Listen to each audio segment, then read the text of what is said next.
Thanks for clicking. No generation in the past 30 years has faced greater obstacles to buying a home than the current one. This according to a recent report coming from ReMax, which is for the most part largely true and falls in line with other studies on housing affordability, including RBC's Housing Affordability Index, which has been published for years. In fact, the findings in the ReMax report that housing affordability is worse than it was 10, 20, 30 years ago are so redundantly obvious that I questioned why the highly publicized report was commissioned in the first place. And then I read it. Really? Yeah, and as we'll see, while housing affordability is in fact at its worst point that it's been for the past 3 generations, it's ReMax's interpretation of how we got here, and more importantly, what to do about it, that reveals the perspective that you'd expect from one of Canada's largest real estate brokerages. Wait until you see how the report does its research. Here we go. So what I want to do today is go over ReMax's report on the drivers of the housing market, take a look at its account on how we got here and what to do about it, and then go over some implications. The Bank of Canada is set to make its policy rate announcement tomorrow and have a press conference held thereafter, and we'll obviously have an update out on both on this channel. Make sure you click like and subscribe if you want to get those updates, but for now, let's get into ReMax's report.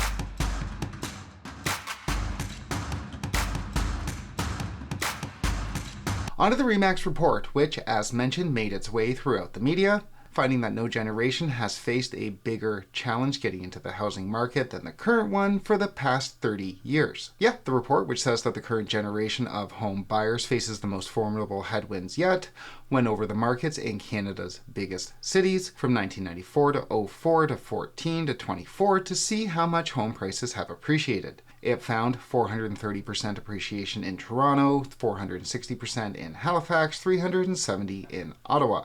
You get the idea. And as to what exactly led to these massive increases in prices, well, the report starts off with supply. Is that back? Well, yeah, apparently. The report points to the increase in population not matched by an increase in housing supply during the pandemic years. And to support this argument, the report cited a 2021 article by Scotiabank finding that Canada had the lowest number of housing units per 1,000 people in any G7 country. ReMax was quoting this study by Scotiabank, this at the time widely publicized study, stating that Canada had the lowest supply out of all of the G7, a point that was debunked by the Bank of Montreal, finding that Canada actually had more units per 1,000 than the United States, which, in what must be a real shock to Scotiabank and now to ReMax, is in fact in the G7. I delved into that point twice, once in 2022 and again in 2023, finding the following. The Scotia report, cited by the BC government, got the numbers wrong, putting the US at 427 homes per 1,000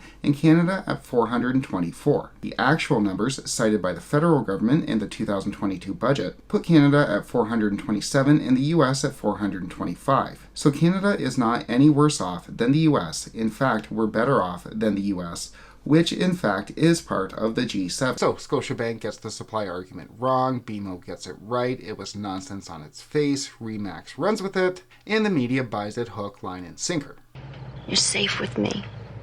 And that's kind of where ReMax's account of how we got here ends, then moving on to future supply, as builders aren't building, citing ReMax's own president that supply gaps are worsening, locking future buyers out of the market. So it might not be that bad right now, but in the future, because we're not building, it's going to be worse. Which, I mean, you can't even get the history correct. I'm not sure how you're going to give us the future, but sure. And then finally, in ReMax's own clever way, or at least what a realtor would find clever, it then moves on to policy levels, noting that rate hikes in the 1990s stifled the market, but cuts in early 2000s helped lead to record activity in 2007. And then that's it on the rate cuts. Just what happened in 2007, no mention of near zero interest rates during this period, or almost exactly zero interest rates during this period, which made house prices do this in both periods. But the omission of any mention of recent rate cuts over the past almost 15 years makes more sense when we take a look at ReMax's absolute cage match with the English language.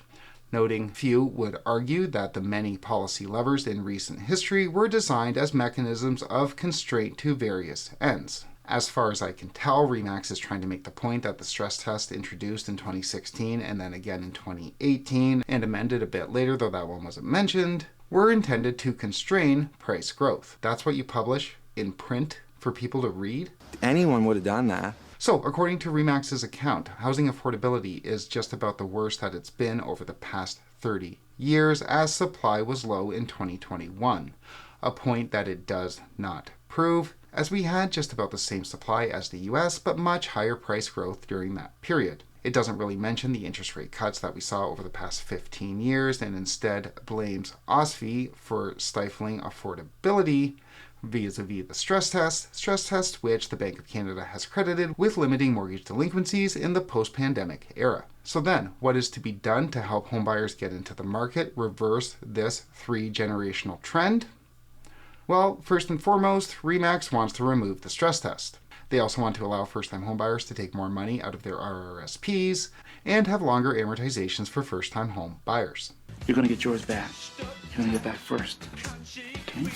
Yeah, rather than point out that almost all of the price appreciation that we've seen over the past 2 decades was due almost entirely to easy borrowing conditions, ReMax suggests that the solution to that problem, the solution to borrowers having such a formidable challenge after 3 generations, is to ease borrowing conditions further.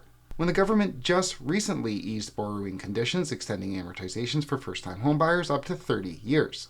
Is it that the realtors don't understand the math in the history, or that they just don't care? I've spoken with a lot of them, and I can honestly say it could be either. That's real nice. But it's not so much that ReMax runs this nonsense based off debunked facts, glaring omissions, etc. It's that ReMax runs it, and then the Financial Post runs with it. Reported on by Pamela Haven, who made 0 attempts at analysis, critical engagement, double-checking facts, etc. You know, the work of journalists. Really? Remember that report that I did on the Financial Post, which is in fact owned by Post Media, whose chair is also the chair of other real estate companies with vast real estate holdings? Peter Sharp, chair of Post Media, which also owns the Financial Post, also sits on the board of Morguard, which owns 2 real estate investment trusts, both of which did great during the pandemic, not as well thereafter. And he sat on the board of Allied Real Estate Investments, which also did quite well during the pandemic up until May of 2022. All the while, the Financial Post was running stories like this about Canada's real estate bubble. Yeah, so we've got this report from ReMax offering previously debunked facts, glaring omissions, and haphazard solutions, arguing that the solution to Canada's affordability woes are to let young people, first-time homebuyers, borrow more money, those with the least ability to pay it back. So for all of the first-time homebuyers out there, that's the industry, that's the media. We see this report come out, it gets framed in the media as though ReMax is truly on the lookout for the interest of first-time homebuyers, and then their solution is the cause of the problem in the first place. It ought to be illegal. With all of that said, we will obviously continue to try to check this nonsense as much as we can on this channel. Make sure you click, like, and subscribe if you want to get those updates. But for now, thanks so much for watching.